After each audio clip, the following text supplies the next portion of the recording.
আন্দোলন তো শেষ হলো, বলা যায় বিজয়ের মধ্য দিয়ে শেষ হলো, নতুন বাংলাদেশ গড়ার আন্দোলন এখন শুরু হলো। সেই বাংলাদেশটা কেমন বাংলাদেশ হবে? সেই বাংলাদেশটা একটা সুন্দর সুন্দর বাংলাদেশ হবে, যেখানে সুস্থ চিন্তা হবে, স্বাভাবিকভাবে মানুষ চলতে পারবে কোনো ভয় ছাড়া। আজকের এই দিনটি দেখার জন্য তো এতদিনের অপেক্ষা ছিল, এত রক্ত, এত সংগ্রাম, তো সব মিলে অনুভূতি আসলে। বললাম যে এক কথায় খুবই ভালো লাগছে, এর চেয়ে বেশি আনন্দ আমি প্রকাশ করতে পারবো না। ধন্যবাদ। শুনছিলেন যে যারা আন্দোলনকারী ছিলেন তাদের সঙ্গে কথা বলছিলাম, সাধারণ মানুষের সঙ্গে কথা বলছিলাম, নারীদের সঙ্গে কথা বলেছি, শিশুদের সঙ্গে কথা বলেছি। সবাই আসলে খুশি, সবাই আনন্দিত, সবাই নতুন বাংলাদেশের প্রত্যাশা করছে এবং যে বাংলাদেশে কোনো ভেদাভেদ থাকবে না, সবাই ঐক্যবদ্ধভাবে দেশকে সামনের দিকে এগিয়ে নিয়ে যাবে। এবং দ্রব্যমূল্য নিয়ে যে বিষয়টি সবাই বলছেন যে নতুন সরকার যারা ক্ষমতায় আসবে, নতুন সরকার যারা দায়িত্বভার গ্রহণ করবে, তারা যেন এই দ্রব্যমূল্যের কমানোর বিষয়টিতে নজর দেয় এবং সেটি যেন আসলে সহনীয় পর্যায়ে নিয়ে আসে এবং যাতে সাধারণ মানুষের কষ্ট লাঘব হয়। এবং আমাদের সহকর্মী মারুফা রহমান, তিনি রয়েছেন ফার্মগেটে। মারুফা, ফার্মগেটের অবস্থা কি জানাবেন? সাধারণ মানুষের উচ্ছ্বাস, বাঁধ ভাঙা, সেই বিষয়টি আসলে কেমন দেখছেন? ফার্মগেটেও একই চিত্র, ছাত্র জনতার ঢল। ফার্মগেটেও আমরা একই রকম চিত্র দেখতে পাচ্ছি, ছাত্র জনতার ঢল, আবাল বৃদ্ধ বনিতা সবাই আজকে রাজপথে নেমে এসেছে আমরা যেটি দেখছি। এবং মানুষের মধ্যে পুঞ্জীভূত ক্ষোভ, তারা বিভিন্নভাবে আসলে রাজপথে এসে চিৎকার করে বা স্লোগানের মধ্য দিয়ে তারা বলছে তারা তাদের কথা বলার স্বাধীনতা ফিরে পেয়েছে, এমন কথা তারা বলছে।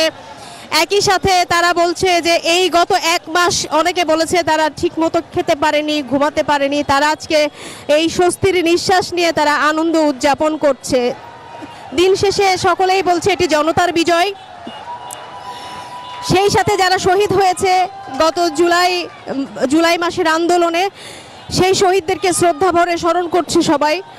এবং জাতীয় পতাকা আপনি দেখতে পাচ্ছেন, সবার হাতেই জাতীয় পতাকা নিয়ে তারা রাজপথে নেমে এসেছে এবং বিজয়ের আনন্দ উদযাপন করছে এবং বলছে যে ইতিহাসের একটি অংশ আসলে আজকের এই দিনটি, এই মুহূর্তটি তারা আসলে কেউ ঘরে বসে থাকতে চায় না, এই মুহূর্তটিকে আসলে উদযাপন করতে চায়, নিজের চোখে দেখতে চায় এবং তারা এটিকে আসলে অনুভব করতে চায় বিজয়ের আনন্দ আসলে কেমন। অনেকেই বলছে এটি দ্বিতীয়বার তারা স্বাধীনতা দেখলো বাংলাদেশে। এই ধরনের বিভিন্ন ধরনের মন্তব্য কিন্তু আমরা এখানে দেখছি।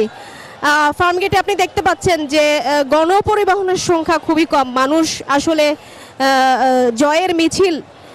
জয়ের মিছিলে পদযাত্রা করেছে যেন সারা দেশ থেকে মানুষ ঢাকা অভিমুখে, এবং সেই ঢাকার রাজপথ বারবার রঞ্জিত হয়েছে। আপনি জানেন এই জুলাই মাসেও রাজপথ রঞ্জিত হয়েছে। তারপরে আপনি দেখতে পাচ্ছেন যে আজকে জনতার যে বিজয়, সেই বিজয়কে রাজপথেই তারা আসলে উদযাপন করছেন।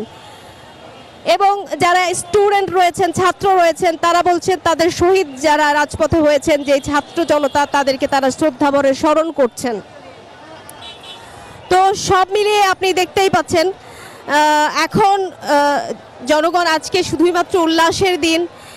বিগত দিনের বিভিন্ন শোক, বিগত দিনের বিভিন্ন ধরনের তাদের যে না পাওয়া, সেগুলো নিয়ে তারা আসলে ক্ষোভ প্রকাশ করছেন, পাশাপাশি আনন্দ উদযাপন করছেন এবং তারা মনে করছেন যে বাংলাদেশে আগামীতে যেই নেতৃত্ব আসবে, সেই নেতৃত্ব হবে গণতান্ত্রিক এবং মানুষের কথা বলার অধিকার থাকবে, গণমাধ্যমের কথা বলার অধিকার থাকবে, জনগণের পক্ষে থাকার অধিকার থাকবে।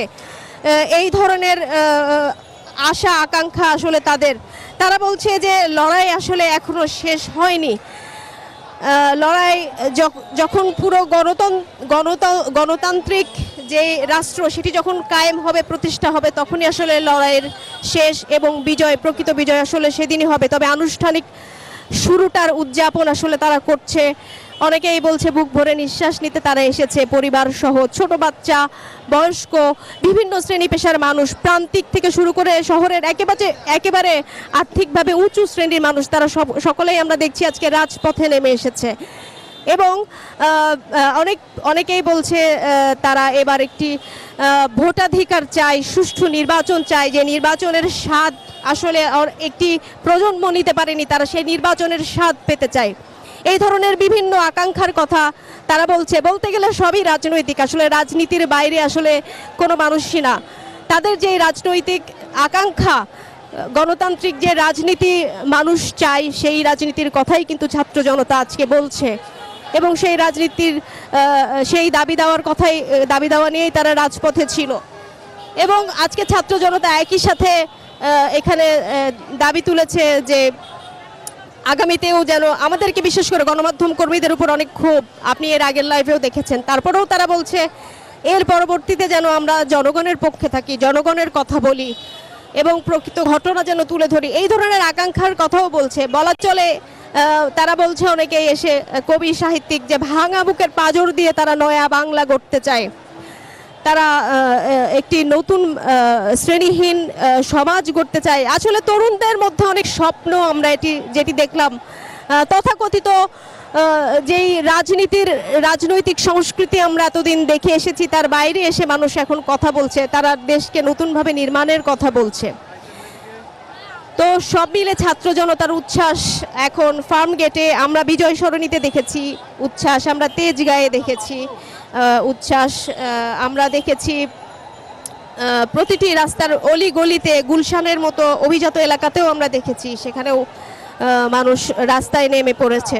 ছাত্র জনতার উচ্ছ্বাস যেন থামছেই না, যখন থেকে তারা তাদের যে এক দফার দাবি ছিল, বর্তমান যেই সরকার ছিল শেখ হাসিনা সরকার, তার পদত্যাগের পর থেকেই মানুষ উচ্ছ্বাসে রাস্তায় নেমে আসে। আমরা দেখছি বিভিন্ন বয়সী মানুষ। আর আমরা জানি আসলে বাংলাদেশে এখন সবচেয়ে বেশি জনসংখ্যার মধ্যে তরুণ জনসংখ্যার হার, সেই তরুণরাই নেতৃত্ব দিচ্ছে, এই আন্দোলনের নেতৃত্ব দিয়েছে সেই তরুণরা, কিশোররা, এবং তারাই যেন আজকের ইতিহাসের নায়ক হয়ে রইল এবং ইতিহাসের সাক্ষী। তাই উদযাপনটাও তাদেরই বেশি আমরা দেখতে পাচ্ছি। রাজধানীর ফার্মগেট এলাকা সবচেয়ে ব্যস্ততম নগরী, আজকের চিত্র একেবারেই ভিন্ন। 100 গ্রাম রাঁধুনি হলুদ বা মরিচের গুঁড়ার সাথে 2টি এবং 200 গ্রামের সাথে 4টি রাঁধুনি স্বাদ মিশালি ফ্রি।